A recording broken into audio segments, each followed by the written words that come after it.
Hello my dear friend, welcome back to our channel. तो आज की हमारी वीडियो का टॉपिक है वाई प्राइस एडजस्टमेंट। सबसे पहले हमने हमारी वीडियो में देखा था कि जब भी हम प्रोडक्ट या सर्विसेज को मार्केट में ऑफर करते हैं तो किसी ना किसी प्राइस पे ऑफर करते हैं, एक बेसिक प्राइस को सेट करते हैं on the basis of the profit, ठीक है। और जो कॉस्ट आती है उस प्रोडक्ट को बनाने में, profit cost plus profit margin, ठीक है। साथ ही साथ जितने भी हमारे डिस्ट्रीब्यूटर होते हैं उनका भी हम मार्जिन जो है ऐड करके चलते हैं, उसके बाद ही हम एक बेसिक प्राइस को सेट करते हैं। लेकिन क्या ये बात सही है कि जब प्रोडक्ट को बनाया, जब न्यूली इनोवेट किया और जब तक वो लाइफ टाइम चलेगा, क्या उसकी प्राइजेस सेम रहेंगे? ऐसा नहीं होता। जैसे कि आपने अपनी डे टू डे लाइफ में भी देखा होगा कि प्राइस में क्या होते हैं, फ्लक्चुएशन आती है, समय समय के अकॉर्डिंग वो चेंजेस आते हैं। कई बार प्राइस इंक्रीज होते हैं और कई बार डिक्रीज होते हैं। तो क्यों होते हैं, क्यों प्राइस में एडजस्टमेंट हमें करने की ज़रूरत है, वही चीज़ आज की हम वीडियो में पढ़ेंगे। बहुत ज़्यादा इंपॉर्टेंट टॉपिक है एग्जाम पॉइंट ऑफ व्यू से। मैं ये नहीं कहती कि आप ये जो मैंने लिखा हुआ है ये नोट बनाइए अपनी नोटबुक में, ऐसा मत कीजिएगा। सिर्फ जो लिखा हुआ है, जो मैं बता रही हूँ, वो समझने की कोशिश कीजिएगा। अगर आपको समझ आ गया तो आप एग्ज़ाम में लिख के आ सकते हो, ठीक है। प्राइस एडजस्टमेंट होता क्या है, क्यों की जाती है? After arriving at a basic price for the product you have to make adjustment in that basic prizes.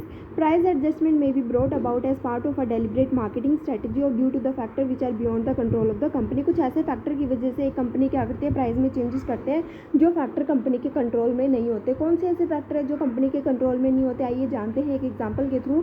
Next, increasing competition in airline and telecommunication industry have forced price reduction in the sector. अब एक example दिया गया, किसका example दिया गया? Airlines का और telecommunication का। इसमें क्या कहा कि बहुत ज़्यादा कंपटीशन आ गए। कंपटीशन मार्केट में आने की वजह से एक कंपनी अपने आप को आगे रखना चाहेगी। अब किस बेसिस पे वो जो है कंपटीशन कर रही है? अगर प्राइस के बेसिस पे कंपटीशन कर रही है तो उसको अपने प्राइस जो है प्रोडक्ट के कम रखने पड़ेंगे। Similarly falling demand has brought about price reduction in the tourism and hotel sector.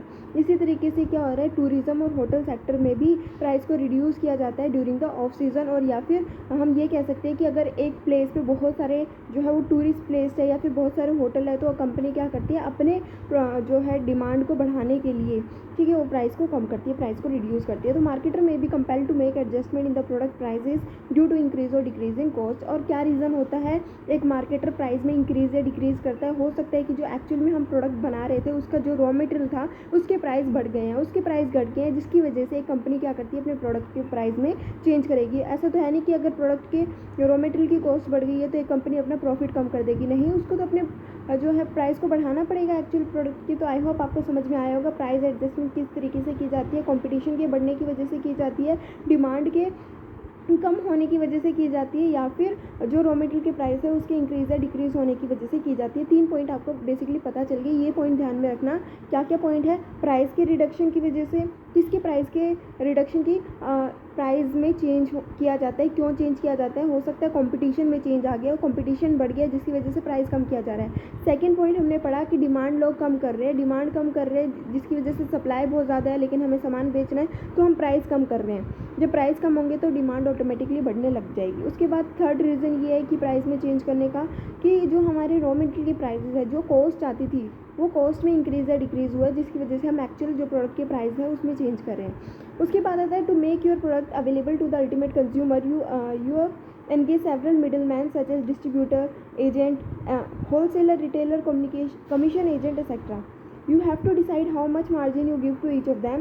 Therefore, you have to decide how you adjust the basic price to provide margin to each of the middlemen in the distribution channel. अब क्या होता है, जब भी आप अपने product को producer से कंज्यूमर तक पहुंचाते हो, मैन्युफैक्चरर से कंज्यूमर तक पहुंचाते हो, तो ऐसा नहीं है कि एक बार में सामान बन गया और उसी टाइम हाथों हाथ बिक गया। उसमें बहुत ज़्यादा टाइम लगता है, गैप आता है। तो ये सारा जो, जब तक एक प्रोड्यूसर को भी पैसे की रिक्वायरमेंट है, ठीक है, अगर एक कंज्यूमर का स्टॉक, एक प्रोड्यूसर के पास उसका स्टॉक पड़ा रहेगा, कोई बीच में नहीं खरीदेगा, जब तक कंज्यूमर नहीं खरीदेगा तो वो आगे मैन्युफैक्चरिंग कर ही नहीं सकता। तो उसको अपने प्रोडक्शन को कंटिन्यूस रखने के लिए मिडिल मैन को इंगेज करना पड़ता है, जो उसके जो फिनिश गुड है उसको परचेज कर ले, ठीक है। जब भी तो उसके पास पैसा आएगा तभी वो और आगे प्रोडक्शन कर पाएगा। तो कहीं ना कहीं ये देखा गया है कि जो भी मिडिल मैन है उनको भी एक मार्जिन चाहिए, वो भी प्रॉफिट अर्न करना चाहते हैं। तो उनकी प्रॉफिट मार्जिन को भी डिसाइड करके एक कंपनी क्या करती है, प्राइस को सेट करती है, एडजस्ट करती है।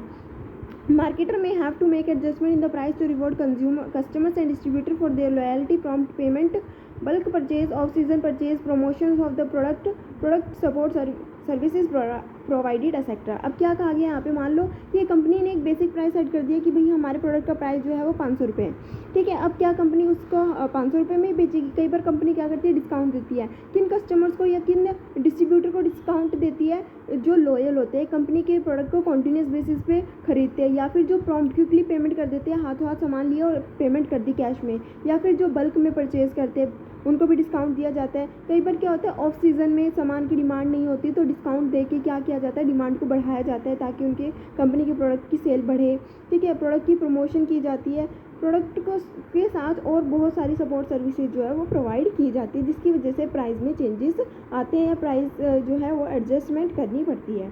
For example, you know that less price is charge in the case of cash purchase, price of a product is less in the off season, price is less when purchase in large quantity, these are all the price adjustment strategy which are adopted by the marketer. जैसे कि अभी हमने ऊपर वाले point पे पढ़ा, वही एक एग्जाम्पल के तौर पर बताया गया है।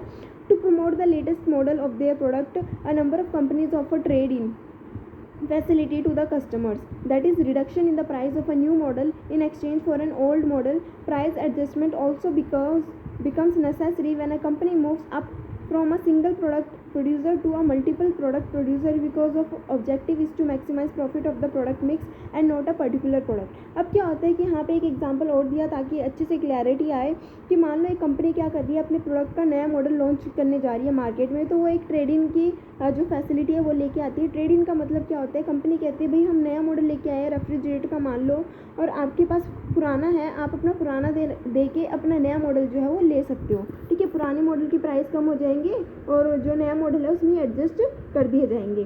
तो इस तरीके से क्या किया जाता है, कस्टमर को उकसाया जाता है या कस्टमर को कहीं ना कहीं प्रॉफिट देके एक तरीके से उसका पुराना सामान लेके नया सामान दिया जा रहा है, तो कस्टमर भी हैप्पी है और कंपनी का भी इससे प्रॉफिट होता है। कंपनी ऐसा क्यों करती है, क्योंकि समय समय पे कंपनी जो है अपने प्रोडक्ट को बढ़ाती जाती है। कंपनी का मेन ऑब्जेक्टिव क्या होता है कि वो ज़्यादा से ज़्यादा प्रॉफिट अर्न करे, सिंगल एक प्रोडक्ट से नहीं बल्कि मल्टीपल प्रोडक्ट से। सो दस एज अ मार्केटर, ठीक है, you have to adjust the basic price to change in the cost, provide margin to the middleman, discount and allowances to the customers and middlemen for various services that they provided, geographical variations in transportation and other incidental cost etc. तो बहुत सारी reason होते हैं जिसकी वजह से price में changes आते हैं। हो सकता है कि आप डिफरेंट प्लेसेस पे अपने प्रोडक्ट को पहुंचा रहे हो, तो हर एक डिफरेंट प्लेसेस पे प्रोडक्ट को डिलीवर करने की जो ट्रांसपोर्टेशन कॉस्ट होती है वो अलग आती है, तो आप हो सकता है अलग अलग कंट्री से अलग अलग प्राइजेस चार्ज कर रहे हो, ठीक है। तो जैसे कि हमने पढ़ा कि मिडल मैन का मार्जिन होता है, एक्चुअल में कॉस्ट क्या होती है, ये सारी चीज़ें हम देखते हैं। तो ये थी आज की हमारी वीडियो जिसमें हमें पता चला कि किस तरीके से जो है प्राइस में एडजस्टमेंट किया जाता है और क्यों किया जाता है। डिस्काउंट एंड अलाउंसेस का नेक्स्ट टॉपिक है जो हम नेक्स्ट वीडियो में करेंगे। आई होप आप सभी को ये टॉपिक जो है वो क्लियर हो गया होगा। Thanks for watching.